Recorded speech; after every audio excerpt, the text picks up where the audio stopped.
Pak. Yes, kalian. Oh, dan apakah orang-orang kafir tidak mengetahui bahwa langit dan bumi keduanya dahulu menyatu, kemudian kami pisahkan antara keduanya, dan kami jadikan segala sesuatu yang hidup berasal dari air, maka mengapa mereka tidak beriman? Alhamdulillah. Terima kasih, Mas.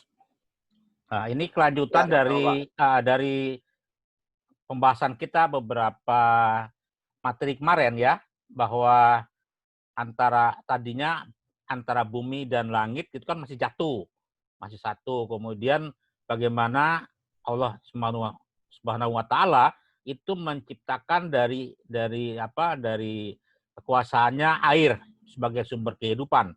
Nah, yang menariknya tadi ada pembicaraan di kelas B dengan adanya bagaimana hubungan antara surat Al-Fusilat 11, 12, surat Al-Anbiya, surat Al-Mulk, Naziat, segala macam dalam penciptaan langit dan bumi. Nah, dikatakan di situ kok ada selah tidak dilanjutkan pada hari Sabtu penciptaannya.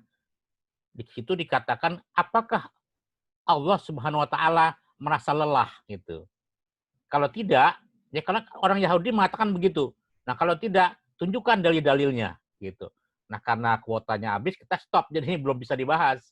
Nah, nanti tolong Amelia tim lihat lagi, cari apakah memang sifat Allah begitu gitu loh. Ya kan? Kok bisa lelah gitu? Kenapa Sabtu tidak dilanjutin? Nah, itu menarik sekali. Itu belum saya suruh cari jawabnya dalil-dalil itu, ya, gitu. Yang baik, assalamualaikum warahmatullahi wabarakatuh. Sudah lihat materi saya? Materi saya yang keempat mengenai studi kasus dalam atmosfer dan dinamikanya. Siapa yang sudah baca, yang sudah lihat? Kayaknya belum deh. Yang sudah baca raise hand coba. Ada nggak raise hand? Bisa nggak? Belum kayaknya. Dia nunggu. Belum, Pak. Dia nunggu Pak Budi jelasin dulu gitu loh. Nah, saya nggak mau begitu. Kalau bisa, saudara itu pada saat saya kasih misalnya malam atau sebelumnya itu dilihat mana istilah-istilah kata-kata yang kamu tidak paham. Catat. Ya. Itu pentingnya kamu belajar. Ya. Pengennya seperti itu. Kemudian saya kirim juga tulisan Dr. Ahmad Fakih, dosen IPB. Itu kawan saya.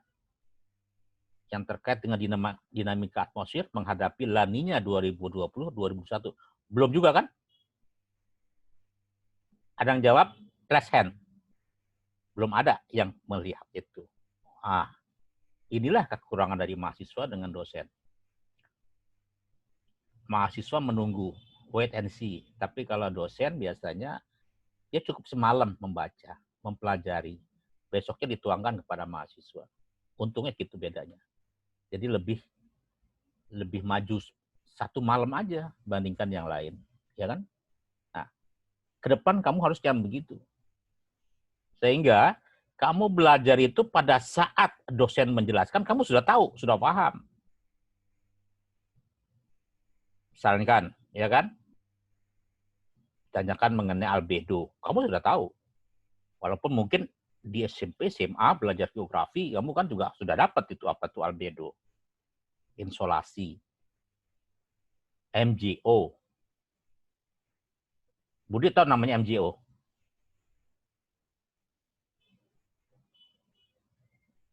Tua kelas, Budi tahu namanya MGO? Semua kalau bisa di unmute dulu, biar kalau Bapak tanya, jawab. Tahu nggak MGO? MGO nggak tahu, Pak. Nah, kan itu. Jadi kalau misalkan kamu tahu duluan, kamu tuh akan tanya, Pak, apa sih MGO? Pak, apa sih La Nina? Nah, itulah kekurangan dari mahasiswa. Ya. Amelia, tahu nggak yang namanya itu sea surface temperature? Enggak, Pak, belum. Nggak tahu. Iya, ya kan padahal itu adalah suhu muka laut, sea surface temperature. Suhu muka laut. Gitu. Ya. Jadi ya kemarin-kemarin tolong, kalau kamu sudah menemukan bahan referensi, jangan langsung plek, langsung kamu masukkan dalam jawaban kamu. Papa sudah mengatakan, setiap kali kamu mendapatkan, mengcollecting, ya kan, bahan, materi untuk diberikan jawaban ke Bapak, itu kamu baca dulu. Kamu rangkum dulu. Tapi keluarkan dengan kata yang kira-kira kamu pahami. Jadi nanti seterusnya kamu begitu. Jadi bagaimana, itulah sebutnya nanti kita belajar literasi. Baca udah, nulis juga bisa, sehingga mengungkapkan itu dengan bahasa yang kamu punya. Tidak lagi kamu menulis skripsi itu, contek sana, ambil sini, ambil sana, main copy paste segala macam. Gitu. Ya kan? If you want to move on, start from here, you must go, ya kan? Very hard. Ngerti nggak? Enggak kan? Ngerti nggak, Ajis? Bapak ngomong apa?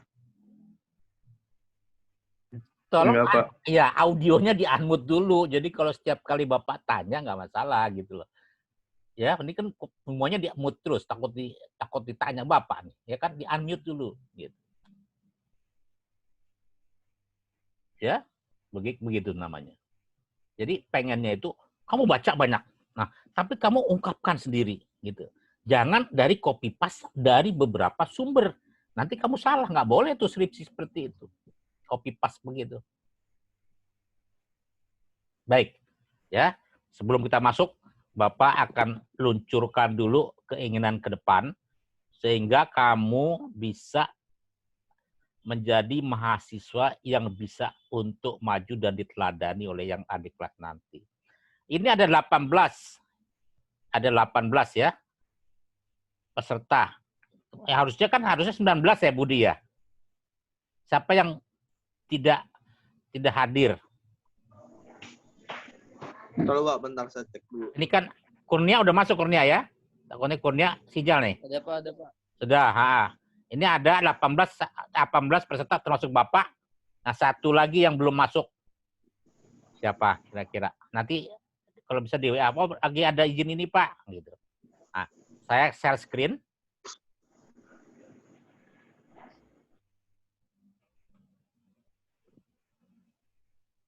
Yusuf.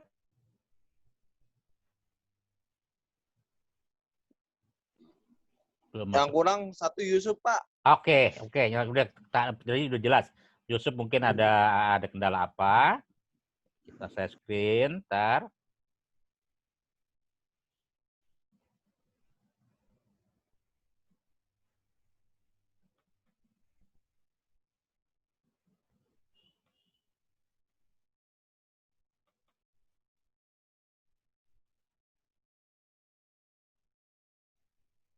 Jadi paham ya. Jadi maunya Bapak itu kamu belajar ya yang lebih mengerti, tapi dari kamu membuat tulisan sendiri gitu.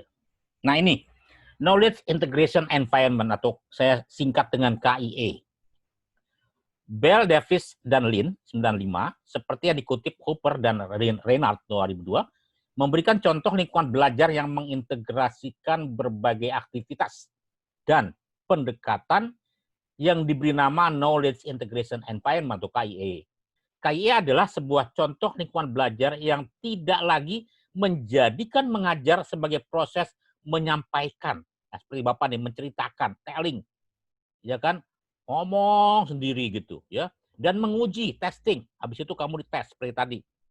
Semata. Lebih dari itu, para peserta didorong, anak didik didorong untuk membentuk hubungan antara pengalaman mereka sendiri dan interpretasi mereka atas kejadian atau fenomena maupun pengamatan yang dilakukan setiap hari. Contoh seperti kemarin kamu bagus itu. Bagaimana kamu di dalam diskusi itu bisa yang ini segala macam paham. Tapi dengan dasar tidak mencontek. Tapi dari kalimat yang kamu katakan seperti Amelia, seperti teman-teman yang lain yang tadi yang bertanya ya Budi, kemudian juga pertanyaannya Bima, yang lain begitu. Nah, jadi kamu yang harus aktif gitu. Dosen hanya sebagai bisa fasilitator, bisa mediator. Nah, selanjutnya, ini sebenarnya untuk semester di atas, Mbak. Nggak hanya 1, 5, 6 mungkin. Ya.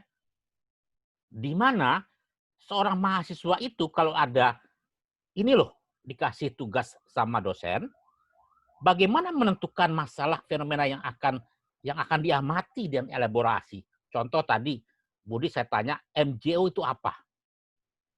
Amelia SSC itu apa? Itu kan masalah. Itu apa sih sebenarnya? Itu yang pertama. Bagaimana menentukan itu? Bagaimana definisinya? Fungsinya apa? Indikatornya apa? Gitu. Yang kedua, bagaimana mengeksplor dan mengumpulkan yang seperti kamu cari di Google, Wikipedia, mengumpulkan, kolek berbagai hal atau kasus yang terkait dengan masalah MJO, SST, La Nina, and so on and so on. Termasuk bagaimana mengajukan hipotesis awal. Ini hipotesis awal nih. Artinya adalah jawaban sementara yang kamu harus buktikan dalam poin ketiga. Saya memiliki jawaban begini loh MJO. Benar nggak ya? Kamu cari. Yang ketiga, menganalisis. Nah, analisis itu bisa deskripsi, ya kan? Bisa juga nanti kuantitatif. Harus menghitung dengan matematik, dengan statistik. Fenomena yang kamu jadikan tadi adalah pertanyaan Bapak, MJO, SST, segala macam. Lalu secara individu kamu udah bisa menjawab nih, menganalisis sendiri. Setelah itu kamu curah gagasan ke teman-teman, brainstorming, dan diskusi dengan teman-teman satu grup. Dilemparkan lagi keluar grup. Yang keempat, bagaimana mengorganisasikan bahan kamu itu, informasinya, ya, yang sudah dikumpulkan dari hasil proses eksplorasi dan analisis. Nah, kamu sudah. Nah, untuk merupakan fakta yang menjawab hipotesis. Yang kelima baru, kamu akan menemukan procedure finding. Nyatanya, jawaban saya sementara itu salah. Nah, kamu yang benar apa faktanya? Jawaban yang kamu bikin itu benar. Wah, kamu cocok. Diperkuat. Itu maunya saya. Ya. Terima kasih. Siapa yang belum paham? Keinginan saya begitu. Silakan, kita urun rembuk. Jadi semua permasalahan itu kamu tahapan 5 buat semua bahan, semua disiplin ilmu, semua mata kuliah.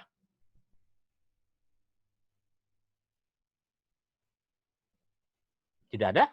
Nggak paham juga? Kalau paham, kamu udah bisa langsung tingkat sarjana deh.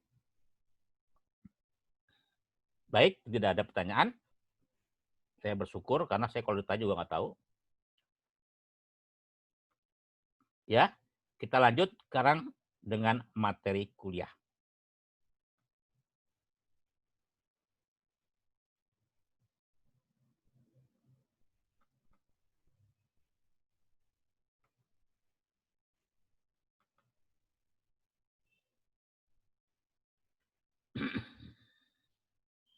Pertemuan kita adalah pertemuan keempat dengan topik studi kasus terkait permasalahan atmosfer dan dinamikanya.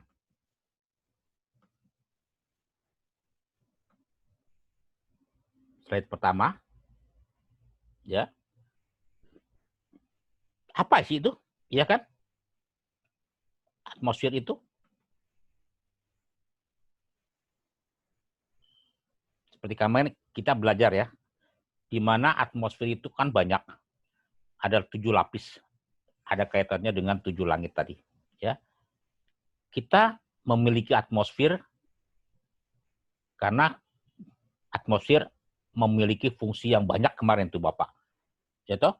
Untuk apa namanya? Untuk kehidupan. Kalau tidak ada atmosfer seperti di Mars, belum tentu ada kehidupan. Ya, dimulai dengan radiasi. Radiasi adalah suatu penjalaran energi gelombang dari matahari terhadap bumi. Jadi radiasi yang dipancarkan matahari diterima permukaan bumi sangat kecil. Tetapi bagi bumi, radiasi matahari merupakan energi utama proses fisika atmosfer. Dari radiasi itu muncul nanti datanya yang kita juga dapatkan dengan menggunakan alat sun radiation, lama penyinaran matahari. Yang dihitung berdasarkan periode harian. Kemudian ada variasi bulanan dan ada tahunan. Hal ini juga banyak mempengaruhi dari lamanya penyinaran matahari itu data intensitas total radiasi. Jadi ada lamanya dan ada intensitas. Kalau lamanya berdasarkan jam. Pengamatan kami adalah untuk radiasi matahari dari jam 6 sampai jam 6, dari 6 pagi sampai 6 sore. Instruksi, Pak. Hah? Instruksi, Pak. Itu PPT-nya nggak jalan, Pak. PPT-nya nggak jalan. Kalau di Papa, Iya, Papa jalan nih, coba lihat ya, itu jalan. Nih ya, Di ini kita nggak ada, Pak. Bapak step, Bapak Baru balikin. di home. Sekarang albedo belum jalan juga. Belum ada, Pak. Belum ada. Siap, nanti saya ulangi lagi. Oke, kalau ini masih tampak semua kan? Wajah Bapak ya, masih lihat ya? Oke, masih lihat ya? Pak. Oke. Share screen, Bapak lihat lagi ya. Kemudian file, advanced, basic. Nah, kemudian ini share, kemudian ini muncul nggak? Belum, Pak. Belum, Pak. Oh, udah, Pak. Makasih, Pak. Oke. Ada, Pak. Udah ada ya? Pak. Slide kedua. Berikutnya, seperti yang diketahui bahwa radiasi matahari itu yang dipancarkan berbentuk energi, kekuatan, tenaga, energi. Ya. Makanya kan sekarang ada energi surya, ada namanya energi surya. Itu sangat dibutuhkan karena untuk menggantikan energi fosil, ya. Energi surya listrik itu digunakan juga ya kan untuk mobil-mobil listrik. Kemudian energi digunakan untuk memanaskan bumi. Oleh karenanya ukuran panas bumi merupakan ukuran besarnya energi matahari yang diterima permukaan bumi. Ya. Slide berikut. Albedo. Nah, ini menarik ya. Jadi albedo ini seringkali Bapak sering tanyakan pada kalian, baik pada saat kuis atau kadang-kadang langsung tanya, ya kan? Tapi kamu harus cari bahan-bahannya sendiri. Kalau bisa jangan menggunakan materi dari Bapak, kalau bisa dari luar gitu. Ya. Kemudian pada saat UTS. Apa itu albedo? Ya. Mungkin kalian pernah dengar juga waktu di SMP atau SMA pelajaran geografi. Albedo adalah ukuran reflektivitas, jadi pakai pantulan, ya, permukaan, ya. Jadi dari sinar matahari dia ada pantulan ke bumi. Nah, itu disebut dengan albedo.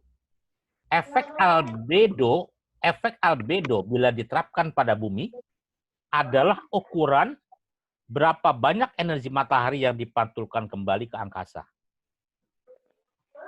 Secara keseluruhan albedo bumi memiliki efek pendinginan, ya. Jadi katakan albedo bumi memiliki efek pendinginan. Ini faktornya pendinginan itu kamu harus cari juga kenapa, ada apa. Istilah albedo berasal dari bahasa Latin yang artinya putih, ya. Nah, sebanyak makanya di Arab itu pakaiannya putih-putih karena suasana reflektansnya itu, ya, reflektivitasnya itu dari matahari itu tinggi besar, ya, dari sana. Wilayahnya itu di Arab itu. Albedo juga bisa dikatakan besaran pemantulan sinar matahari kembali ke angkasa, ya. Besaran pemantulan sinar matahari kembali ke angkasa. Albedo juga bisa dikatakan ukuran besarnya daya pantul permukaan, Jadi merupakan bagian dari sinar datang. Seluruhnya atau monokromatik. Seluruhnya itu bisa dia inframerah. Kalau monokromatik adalah satu unsur, ya, monogam yang dipantulkan oleh permukaan tersebut.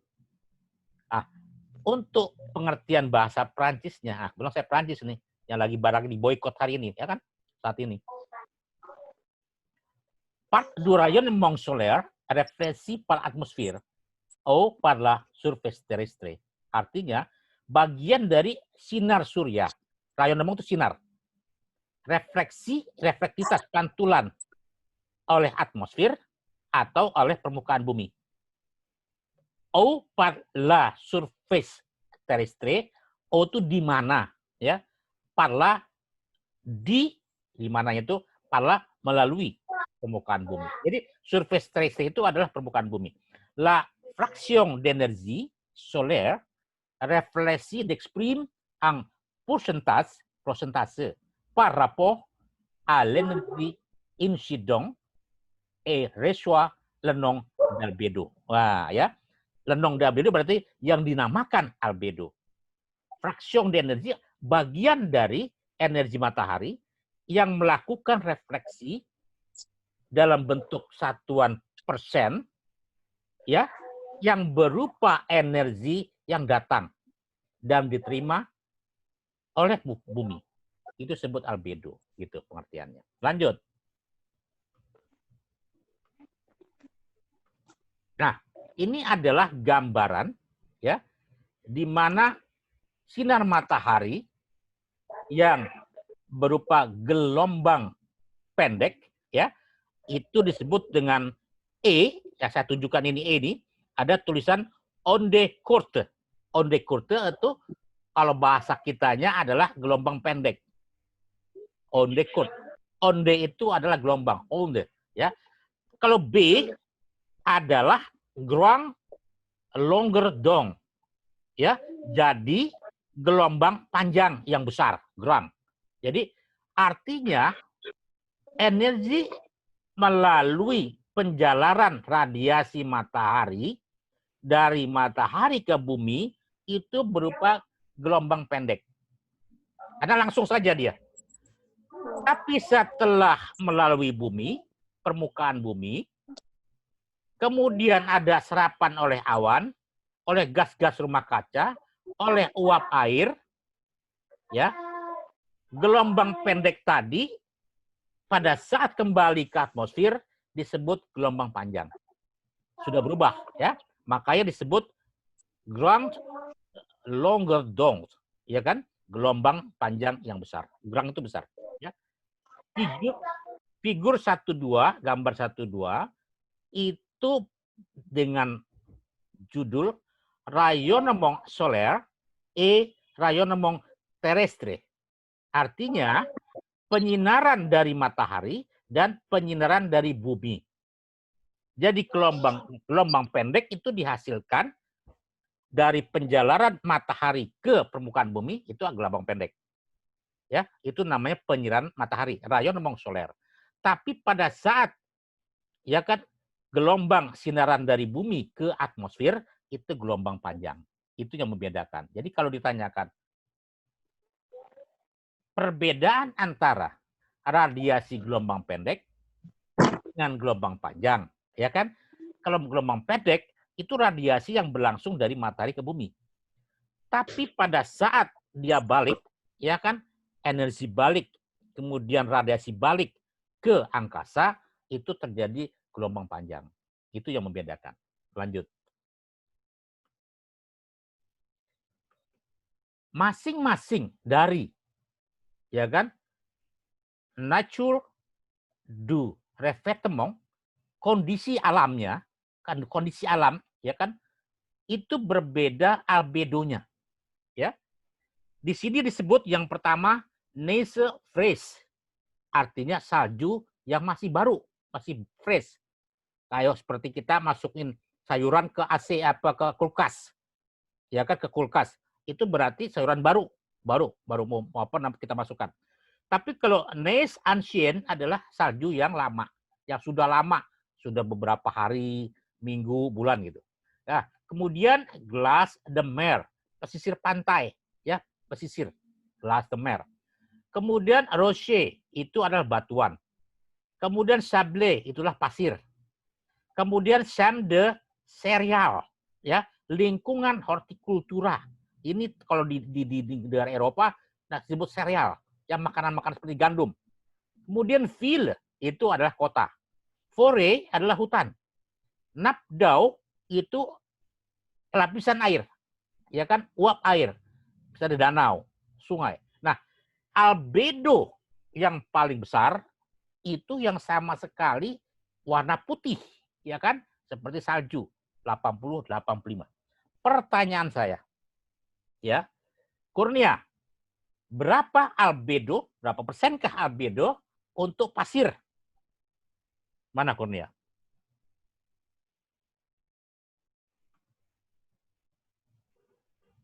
Berapa nilai albedo, ya, berapa persen nilai albedo untuk pasir? Sable itu pasir. Berapa Kurnia? Nah, ini tugas dari, harusnya nggak begini, menguji kepada mahasiswa. Harusnya mahasiswa yang bertanya. Mana Kurnia? Bisa jawab nggak? Pasir, Mas. Berapa albedonya?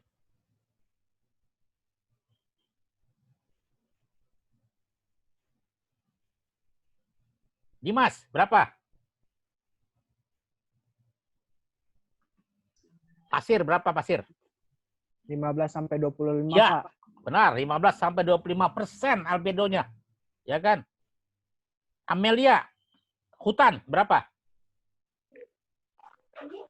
Hutan 5 sampai 15, Ya, Pak. 5 sampai 15. Fore. Ya tak? Kemudian Budi, Neige ancien. Salju yang sudah lama. 50 sampai 70, Pak. Nah, perbedaan itu menentukan tutupannya. Jadi kalau salju di kutub, itu albedonya tinggi, Mas. Bisa 80, 85. Tapi kalau seperti napdo, lapisan air, ya kemudian uap air yang ada, itu cuma 4, kecil sekali albedonya. Apalagi kota, cuma ya kan 13 sampai 15. Gitu loh, ya. Nah, nanti kamu cari tuh albedo yang dimaksud dengan Bapak ini apa sih? Kok ada persentase-persentasenya? Itu lanjut ya. Oke. Ini juga yang menentukan nilai albedonya yang dilihat dari bumi. Gambar menunjukkan anomali albedo bumi yang diukur dengan cahaya bulan. Diukur dengan cahaya bulan, bayangkan. Ya, yang berwarna hitam adalah, yang warna hitam ini, anomali albedo yang diterbitkan pada tahun 2004, yaitu makin meningkat. Ya. Kemudian yang berwarna biru adalah anomali albedo yang diperbarui. Ini, yang sini. Ya kan makin menurun itu. Itu albedonya. Jadi makin kecil tuh albedo, jadi makin sedikit refleksi pantulan, makin besar dia kembali. Padahal itu menentukan daripada energi. Ya, lanjut. Nah, di sini dikatakan ada penilaian yang bertentangan pada tren albedo global saat ini. Mungkin karena perubahan dan efek yang kecil. Penelitian sedang dilakukan terhadap peran awan. Bagaimana awan itu bisa menghentikan albedo, baik sebagai pendorong dan masukan, dan peran albedo dalam pembentukan awan. Ya. Penelitian baru menunjukkan bahwa albedo global cukup konstan dan tidak memiliki dampak material terhadap suhu global. Efek lokal akan lebih terasa. Kehilangan albedo di kutub utara bisa memanaskan air secukupnya untuk melepaskan metan yang tersimpan dalam kristal es yang disebut claret. Metan adalah gas rumah kaca yang jauh lebih kuat daripada CO2. Nah, kemudian kehilangan albedo di kutub utara akan mempercepat pemanasan di lapisan es yang berdekatan yang melepaskan metan. Pencairan permafrost dapat mengurangi albedo yang merupakan umpan balik positif yang mempercepat pemanasan. Penghangatan samudra dari berkurangnya albedo, Arktik ya, Arktik itu biasanya di bawah ya, Antartika di atas, juga akan mempercepat mencairan tepi tudung es Greenland yang mempercepat kenaikan permukaan air laut. Nah, kita bicara albedo berarti bicara putih. Prinsip dasarnya adalah analogi yang digunakan oleh orang-orang yang tinggal di tempat yang panas. Bangunan diselesaikan dengan eksterior putih agar tetap dingin, karena permukaan putih memantulkan energi matahari. Permukaan hitam memantulkan jauh lebih sedikit. Orang memakai warna terang di musim panas daripada yang gelap untuk alasan yang sama. Oke, permukaan bumi terdapat bermacam-macam warna, mulai dari putih, menyilaukan pada es dan salju, sampai permukaan gelap di lautan dan hutan. Setiap permukaan memiliki efek tertentu pada suhu bumi. Salju dan es mencerminkan banyak energi matahari yang kembali ke angkasa. Nah, itu seperti tadi, ya kan? Sayang kan? 80%. Semakin gelap, lautan akan menyerap energi yang menghangatkan air. Lautan membantu menjaga bumi tetap hangat karena mereka menyerap banyak panas, sekitar 90%. Pemanasan ini meningkatkan uap air yang bertindak sebagai gas rumah kaca dan membantu untuk menjaga suhu dalam rentang manusia yang sebagian besar telah diambil untuk diberikan selama ribuan tahun. Ya. Nah, awan juga memiliki peran penting di dalam albedo tadi. Ya, bisa menyerap, ya kan, kemudian bisa memantulkan. Insolasi. Selain albedo, ada istilah namanya incoming solar radiation. Radiasi disebut berasal dari kata incoming solar radiation adalah radiasi matahari yang diterima oleh permukaan bumi per satuan luas dan satuan waktu. Nah, itu yang membedakan dengan kalau tadi kan albedo itu dia menyerahkan energi radiasi, menyerahkan refleksi kemudian balik, ya kan? Nah, kalau ini kita menghitung bagaimana radiasi itu, ya kan, berdasarkan satuan luas dan satuan waktu. Berapa sih kira-kira berapa meter kubik per meter persegi misalnya, ya, gitu. Atau watt per meter. Insolasi adalah jumlah radiasi matahari langsung tiap satuan luas pada bidang mendatar, ya. Nah, ini juga ada pengertian insolasi tapi bahasa Perancis. Nah, kamu cari di terjemahannya di Google. Apa sih radiation solaire dirigée par le bas? On part de fraction d'insolation pour exprimer le rapport de la durée effective à la durée astronomique. Apa artinya? Ya. Kemudian bagaimana hubungannya dengan meteodinamik dari atmosfer tadi? Nah, meteodinamik pada pertemuan pertama slide 4 itu menggunakan pendekatan analitis yang didasarkan pada prinsip-prinsip dinamika fluida. Apa itu fluida? Fluida adalah benda yang dapat mengalir. Jadi contoh dari fluida tidak hanya benda cair seperti air, susu, gel, tapi juga udara kita sebut fluida. Nah, ini adalah contoh dari peran insolasi matahari. Ya, nanti kamu baca. Nah, bagaimana hubungan antara spektrum dari albedo insolasi dengan berapa gelombang panjang dari masing-masing spektrum? Kenapa kita bisa melihat warna visible, tampak, ada warna merah, ada warna hijau, ada warna kuning. Karena ada spektrum sinar matahari. Ada komunikasi microwave, ada radio wave, kita punya gelombang radio, ya. Ada inframerah untuk melihat bandwidth, ya kan, panjang gelombang untuk melihat adanya call satelit, melihat misalnya ada tanaman, ada air, ya kan, ada rumah segala macam, gitu. Ya, itu perannya daripada spektrum. Intinya dinamika atmosfer yang pada pertemuan hari ini adalah ya proses yang terjadi pada ketujuh, ini kurang nih, ada ionosfernya belum, ya kan, magnetosfernya belum, eksosfernya belum, yang ada baru tropo, strato, meso, dan termo. Untuk perubahan cuaca dan iklim itu terjadi di tropo, ya, cuaca, ada suhu, ada kelembaban, ada tekanan, ada angin, ada hujan, ada awan. Nah, jadi yang kemarin Bapak share itu baru terjadi di tropo saja, di troposfer. Untuk di strato, meso, termosfer belum banyak. Belum banyak orang mengetahui, ya. Contoh bagaimana dinamika atmosfer itu adalah 4 faktor pengendali curah hujan. Ada yang disebut dengan El Niño La Niña, ada yang disebut dengan SST yang saya tanyakan tadi kepada kalian, si surface temperature, ada yang disebut dengan dipole mode, kejadian di Samudra Hindia, ada juga yang disebut dengan monsunal, ya. Ada 4, ya. Yang pertama itu adalah El Niño di sini, ya. Ini letaknya di sini. Yang kedua adalah suhu permukaan, yang ini suhu permukaan SST. Yang ketiga adalah dipole mode, ya. Kemudian yang keempat adalah bagaimana monsun dari Asia, dari Eropa bergerak, ya kan? Begitu.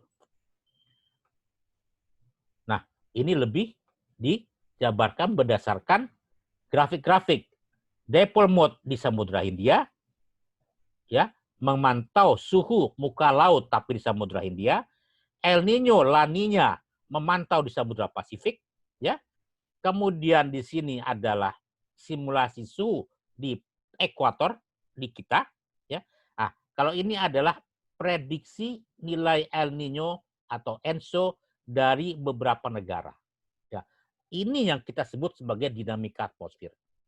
Orang-orang geografi memang nggak begitu paham, tapi fisika itu dia lebih paham karena ini bermain fisis. Ya. Itu saja. Ya, terima kasih. Kemudian